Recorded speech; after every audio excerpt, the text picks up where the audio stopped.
Cette semaine, c'est une semaine qui est dédiée pour l'allaitement maternel. Nous avons seulement quelques conseils en rapport avec l'allaitement maternel. Au niveau mondial, les nourrissons, ils sont recommandés à téter jusqu'à 6 mois révolus. Cela les aide à bien évoluer en stature, en psychologie aussi. Ça les aide à avoir vraiment une santé intégrale, la santé holistique. Oui. Les avantages tels que je viens de le dire, d'abord, la santé holistique. La femme se sent très bien à côté de sa maman. Quand elle est attachée à sa maman, sa psychologie est vraiment bien restaurée. Autre chose, la santé somatique, vraiment vous constatez que la femme évolue normalement.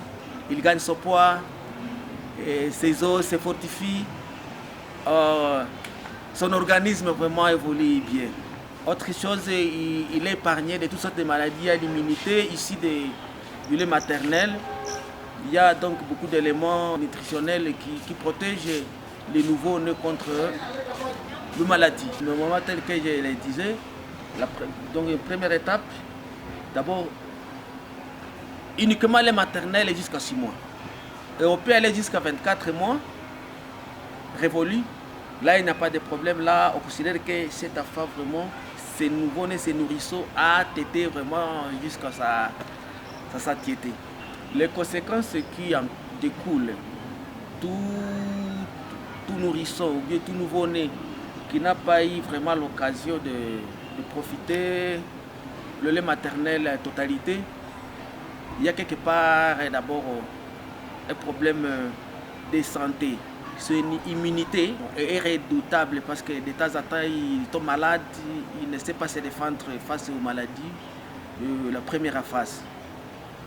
Autre chose qui peut arriver, si la maman n'a pas eu le temps de faire téter son nouveau-né, soit les nourrissons, il y a aussi un problème psychologique parce que l'état où la maman est avec son affaire, c'est là vraiment, ils les lient ensemble et psychologiquement ça aide ces nourrissons ou bien ces nouveau-nés.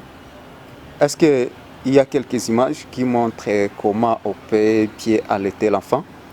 Justement, il y a des images que nous avons. J'ai sur moi quelques images qui montrent le nouveau-né qui tète très bien comment il doit se tenir.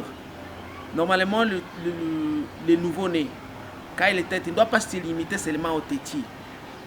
Il doit aller jusqu'à prendre la quantité assez importante pour bien se nourrir. Par exemple, je vous montre ici quelques images ici. Ce côté ici, vous voyez, ça c'est pour un nouveau-né qui n'a pas bien tété. C'est un nouveau-né qui se limite seulement au tétis. Alors la quantité qu'il va vraiment avaler sera trop petite par rapport à celui qui est à ses côtés. Vous voyez, cet autre côté, ça montre que là, il a bien tété. Quand le nouveau-né est affamé, il a commencé peut-être même à crier. Il est très curieux, il ouvre les yeux et il va ouvrir grandement la bouche quand vous présentez votre tétis. Il faut vraiment que le tétis entre jusque là en profondeur, dans la bouche là à l'intérieur.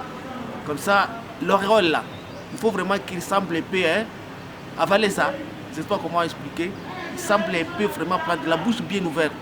Et puis là, il va maintenant commencer à avaler une quantité assez importante et il sera vite rassasié.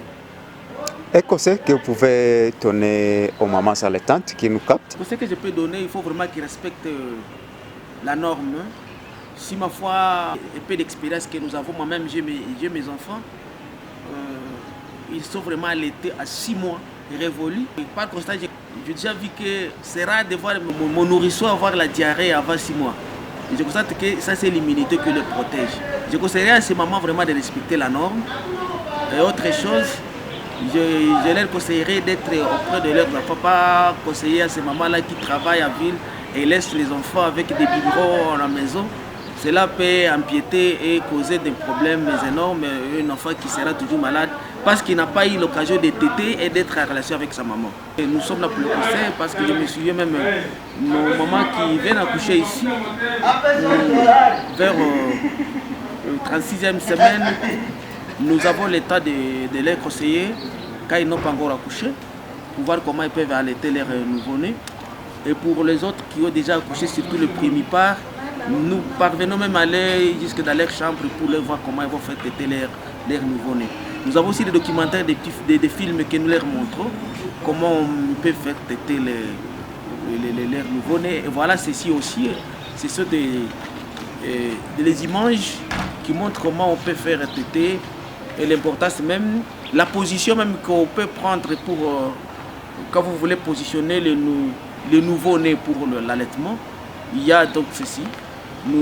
Donc c'est un outil aussi d'éducation que nous utilisons. Je suis Kamba Lekombi Estache de la clinique La Lumière. C'est Makassi, quartier centre ville commerciale. La radio-télévision évangélique de Butembo, à travers l'émission fondue sur la AFIA, chapeautée par la Moussacom, vous remercie. Bon, c'est moi qui vous remercie parce que vous avez songé à venir passer chez nous. Nous serons très contents de voir le maman qui veut avoir beaucoup d'éléments et beaucoup de renseignements, qu'elle soit les bienvenus chez nous.